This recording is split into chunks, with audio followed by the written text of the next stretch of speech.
Sebuah rekaman ramai beredar di media sosial Telegram pada Rabu 13 Maret 2024. Dalam rekaman tersebut memperlihatkan detik-detik artileri Rusia menghancurkan kelompok pengintai sabotase angkatan bersenjata Ukraina di dekat perbatasan Turia. Perang yang memasuki tahun ketiga antara dua negara bekas Uni Soviet ini tak kunjung mereda. Keduanya justru semakin menjadi-jadi dalam saling menghancurkan. Terbaru, militer Rusia menyisir habis kelompok musuh yang sedang bersembunyi di tempat perlindungan sementara mereka. Rentetan serangan yang diluncurkan mengakibatkan terjadinya ledakan berkali-kali, seperti yang terlihat dalam rekaman.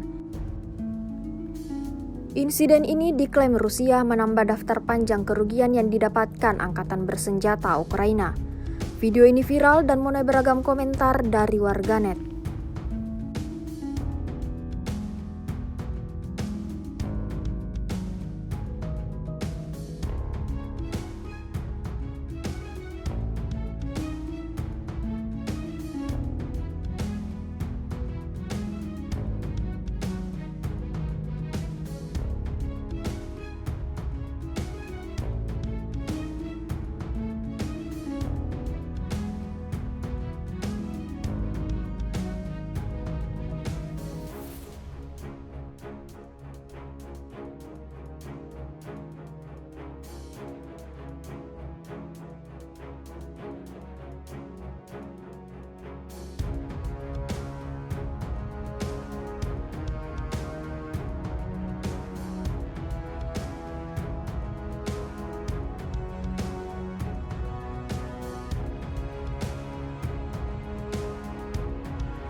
X sekarang menghadirkan lokal menjadi Indonesia.